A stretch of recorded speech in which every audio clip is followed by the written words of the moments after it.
Music is so vital to the filmmaking process. It shapes the way that we interpret what we're seeing, whether we read it as sad or happy or energetic or ominous. In a very real way, it manipulates our emotions. Going into PBFB this time around, I wanted there to be a real emphasis on the way I use music. Not just something to drop over montages of me doing stuff, but a significant part of the storytelling. Something that grows and changes with the series. There are a bunch of ways that I've tried to achieve this so far, and I want to talk about them in this video.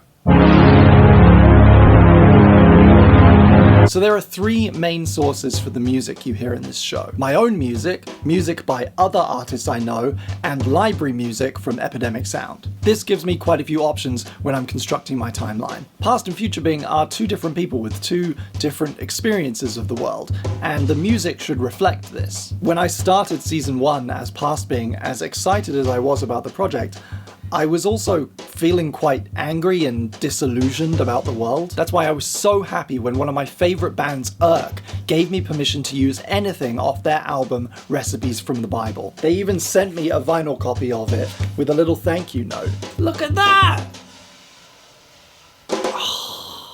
I adore thrashy, noisy music like this, but nobody ever puts it in vlogs. And for me, most of the moments that really define the energy of season 1 are moments with Irk on them.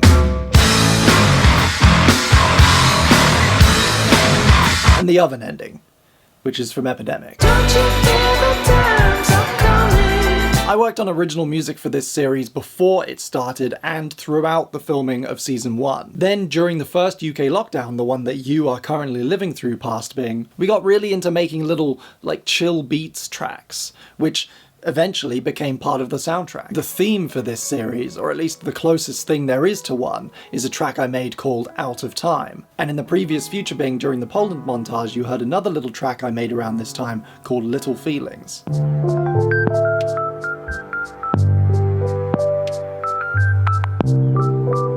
I haven't really had any time to work on music this year because I've been so busy with Eddsworld, but over the last few months during my hiatus, I've taken some time to think about what I want to make next, and parts of what I make will invariably end up in PBFB. Then, for everything else, there's stock music. I use a service called Epidemic Sound for this, and like a lot of editors, when I'm working on my video, I kind of get to a point where I need music, and I think for a bit, and then I go searching through their catalogue to find the thing that works. I listen to dozens of tiny little clips until I find the right one. Sometimes I'll download it and I'll drop it in, and it won't work, and I'll go back and find something else. I try to find music that hasn't been used by too many other people before, so if I recognize it from something, I move on. And I also enjoy finding unusual uses for it, combining things or applying effects. For example, in the D&D episode back in season 1, I used an archive recording of The Sorcerer's Apprentice from another source, but I used a beat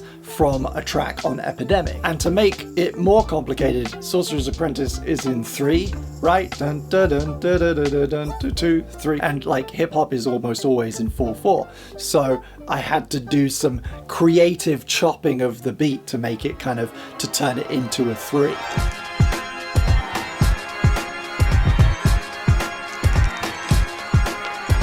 The great thing about a service like this is that you can download the stems. You can get isolated layers of your track. So most of the time, if you download the stems, you'll get your vocal line, your main melody, your beats, and your bass. This is incredibly useful because, hey, I'm going to be talking over most of it. And if there's someone singing in the music and I'm talking over it as well, you're not enjoying this right now, right? But if I take it out and it's just, the instruments, it's no longer interfering with my voice. And if one layer of the music fits the mood that I'm looking for, but the whole thing is a bit different or a bit too much, I can pick it out and I can tailor the emotional experience of my viewer using the stems. For a recent example, look at the scene from my grandma's house in the last Future Bing. This track here is lovely. It kind of puts a button on this moment, this scene. But the whole track sounds like this. It's not right. That's not what I need. I will also often apply some EQ to the music that I'm using, usually to soften edges. For instance, if an isolated beat has too much treble or mid, which is interfering with my vocals just the same as another voice would, or if there's too much bass and it's overloading the mix. I can also use it stylistically to change the mood or to signal the start or end of a segment, like this. This is where I think creative music editing can really impact a video. Those little flourishes that, in the words of Plinkett, you didn't notice, but your brain did. I've talked a lot about the deliberate choices that I make to make past and future Bing soundtracks feel different to each other, but I gotta admit there are also just kind of passive things that happen by accident that also contribute to that. I've talked about this in past videos.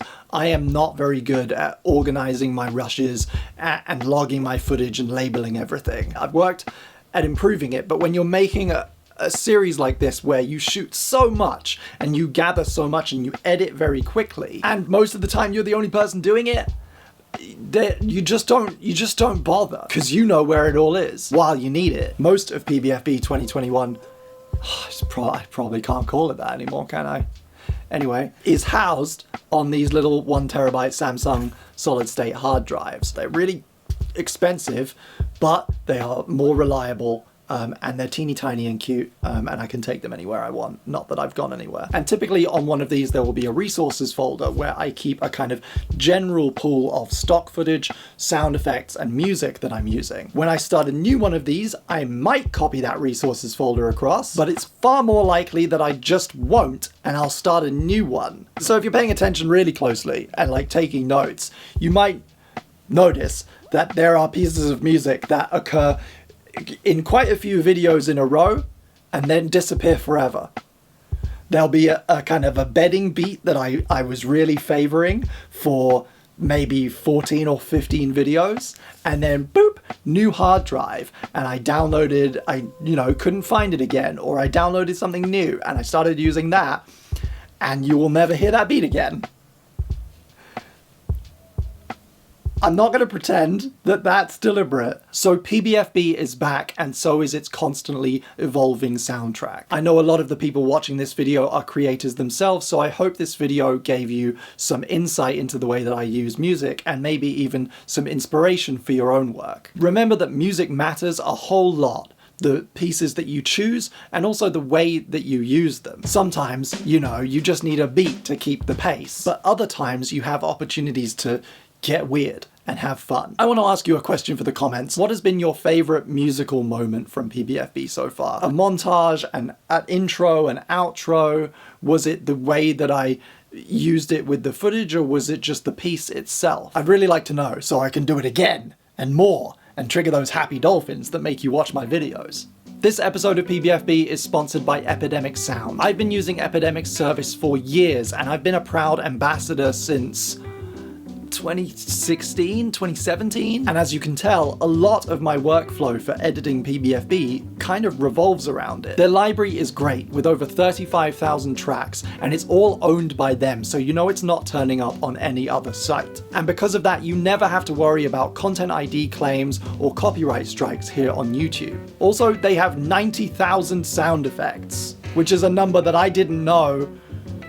I knew it was a lot, but I didn't know it was that many. Admittedly, I didn't really know these existed for the first year or so, but once I discovered the sound effects section, I used nothing else. It's great value for money, and having sound effects and music in the same place, it really kind of saves you a lot of time in the edit process. So whenever I need a pretentious wind sound or thunderstorm or waves, I know where to find it. It is pretty much a cornerstone of PBFB, and I am so grateful to them for supporting what I do.